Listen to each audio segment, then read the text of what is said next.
kimenya bose kandi akunzwe n'abatari bakeya bitewe n'ubuhanga agenda akoresha mu gukina filimi.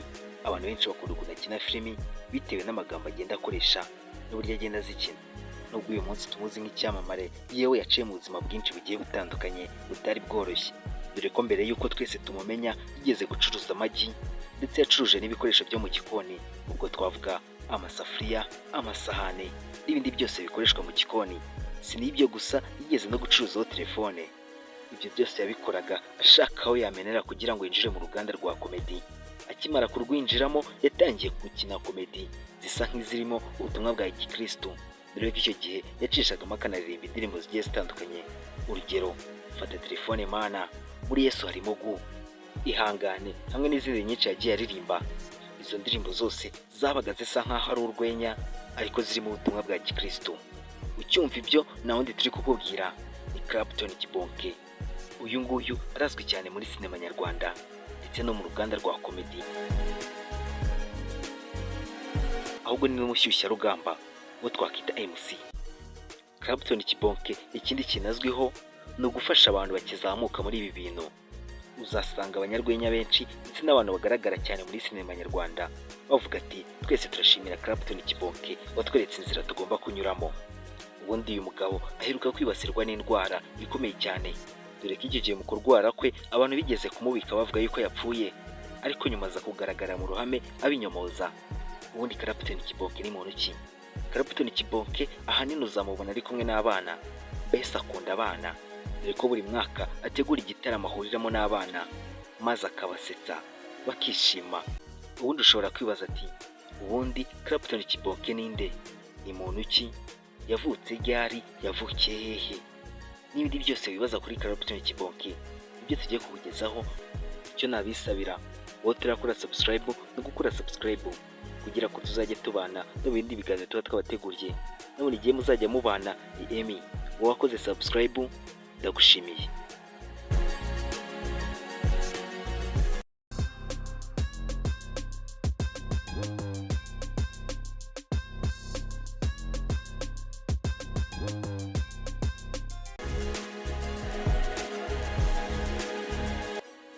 Ikaze none mu kiganiro cyacu ari nacyo cyanyu. Ubundi amazina yiswe n'ababyeyi ni Mugisha Emmanuel. Yavukiye mu gihugu cy'abaturanyi aricyo cya Uganda. Icyo gihe hari mu mwaka w'1988, akaba imfura mu muryango w'abana batandatu. Ubundi Clapton Kibonke we n'umuryango we baje mu gihugu cy'u Rwanda mu mwaka w'1996. Icyo gihe nibwo baje mu gihugu cy'u Rwanda. Bakihagera bahise bajya gutura mu karere ka Nyagatare, ariko icyo gihe ntibahatinze, bahise berekeza gutura i Nyamata mu karere ka Bugesera, ari naho Clapton Kibonke yakuriye. Muri icyo gihe babaga mu karere ka Bugesera, iwabo baje gufata umwanzuro wo kwisubira gutura mu karere ka Nyagatare bitewe n'uko ariho bari barasize amasambu, maze iwabo baza kwerekeza mu karere ka Nyagatare, na n'ubu ngubu niho batuye. Ubundi Clapton Kibonke atangira amashuri ye yatangiye mu mashuri abanza. Amashuri abanza yayize muri Nyakayaga Primary School, maze ayisumbuye ayiga muri Kiziguro Secondary School, naho kaminuza yayigiye muri University of Kigali. Ariko yiga kaminuza ntabwo yaje kuyisoza bitewe n'ibibazo bya famiye. Ubundi Clapton Kibonke agisoza amashuri yisumbuye yahise yerekeza mu mujyi wa Kigali aje guhiga. Impamvu yari imuzanye muri Kigali aje gushakisha imibereho iratangaje cyane. Ubundi rimwe Clapton Kibonke yari yibereye iwabo, maze se aramubwira ati ubundi wowe amashuri wize yakumariye iki? Aturebye neza amashuri wize nta kintu yakumariye. Icyo gihe Kibonke ibyo bintu byaramubabaje, arangije ahita afata umwanzuro wo kuza i Kigali. Akimara kugera i Kigali yahise ahera ku business duto tugiye duciriritse. Business ya mbere yakoze kigera i Kigali no gucuruza amagi. Yatekaga amagi akayahereza abana bakayazunguza, bindi tuzi nk'ubuzunguzayi, maze bakaza kumuverisa nyuma amafaranga. Si ibyo gusa yakoraga, akigera i Kigali yahise atangira no gucuruza telefone zagiye zikora. Yaguraga telefone yakoze, hanyuma akayishakira umukiriya umuha amafaranga yisumbuye ayo yayiguze. Clapton Kibonke icyo gihe wabo bari batuye Nyagatare, we birumvikana yiberaga i Kigali akorera amafaranga, dore ko icyo gihe yabanaga na barumuna be bo bari bakiri abanyeshuri. Iwabo bari barabamusigiye bitewe n'uko yari afite ubushobozi bwo kubatunga. Ubundi rimwe Clapton Kibonke aza kugira amahirwe yo kubona akazi ko gucuruza ibikoresho byo mu gikoni. Icyo gihe ako kazi yagombaga kugakorera kuri City Tower, dore ko ari naho yakabonye. Muri City Tower niho yagombaga kuzajya acuruza ibyo bikoresho byo mu gikoni. Muri icyo gihe akora ako kazi yaje guhura na Ramujane. Ramujane abantu benshi baramuzi. Akimara guhura na Ramujane cyangwa se Rutura, amata yarabyaye amavuta, bitewe n'uko icyo gihe yari afite ikiganiro akora kijyanye n'ibintu bya komedi, agikora kuri radiyo yitwaga KFM. Iyo radiyo yari iri muri City Tower, ari naho Clapton Kibonke yacururizaga ibikoresho byo mu gikoni. Clapton Kibonke yabwiye Ramujane ko nawe yifuza gukina komedi kandi yazishobora, maze Ramujane aramugerageza, abona arabizi, batangira kuzajya bakinana gutyo. Bitewe n'ukuntu babakunze ntibaje gutinda kuri iyo radiyo, rero icyo gihe bahise berekeza kuri Remigo TV. Bakigera kuri Remigo TV nibwo abantu benshi babamenye ndetse baranabakunda. Icyo gihe Ramujane we na Kibonke bacishagaho ikiganiro cyitwaga Ramujane Show, cyabaga kirimo urwenya rwinshi, ndetse muri icyo gihe ni nabwo yatangiye kuririmba za ndirimbo zirimo Fata Telefone Mana, Muri Yezu Harimo Gu, Ihangane ndetse n'izindi.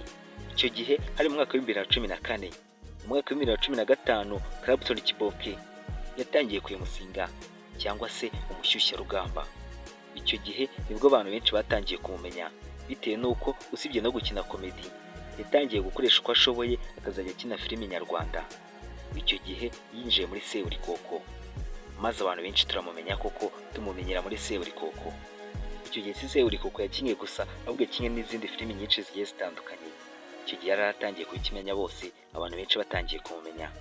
Ubundi Kibonke bitewe n'ukuntu yakinaga, akina neza, abantu benshi babikunda, byatangiye gutuma mu mwaka wa 2017 atangira kujya mu bakinnyi bahatanira ibihembo, dore ko nawe hari ibihembo yagiye atwara kandi byinshi bigiye bitandukanye.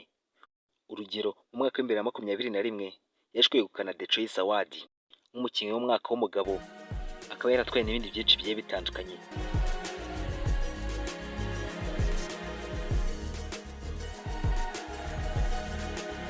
Si ibyo gusa, Clapton Kibonke usibye gukina komedi zisa nk'aho ari gukina filimi, ni n'umuhanga mu gihe yigeze gushinga itsinda ryari ririmo Japhet Mazimaka ndetse na Etienne, bagize itsinda rya Bigomba Guhinduka.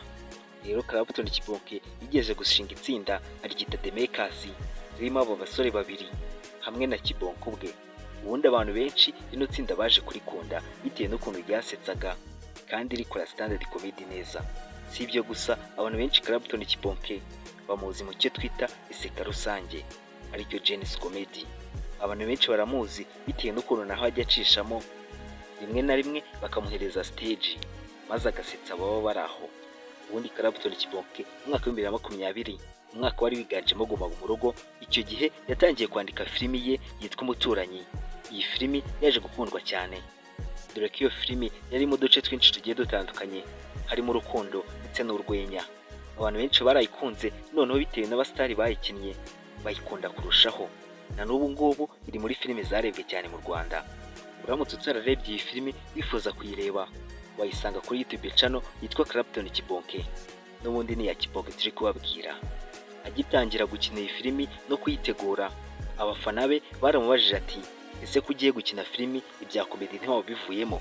Icyo gihe abasubije ati, ubundi komedi igira ibice byinshi bigiye bitandukanye. N'iyi filimi ndi gukora uramutse uyirebye ukayirangiza udasetse, ntekereza ko icyo gihe waba ufite ikibazo. Ati n'iyi filimi nayo ubwayo iri mu buryo bwa komedi kandi ikaba no mu buryo bw'urukundo. Ati abantu benshi bazayikunda b'ingeri zose, yaba abakunda komedi ndetse n'abakunda urukundo.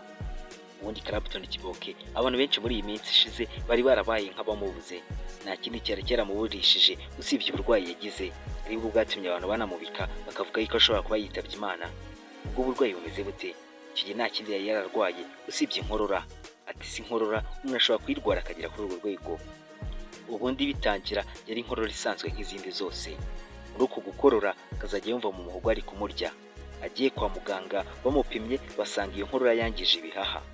Bamubwiye yuko kugira ngo akire nta kindi usibye kubaga ibihaha. Nta kindi yarabyemeye ndetse barabibaga. Yamaze ibyumweru 2 yivuriza mu bitaro by'Umwami Faisal, ari naho arwariye.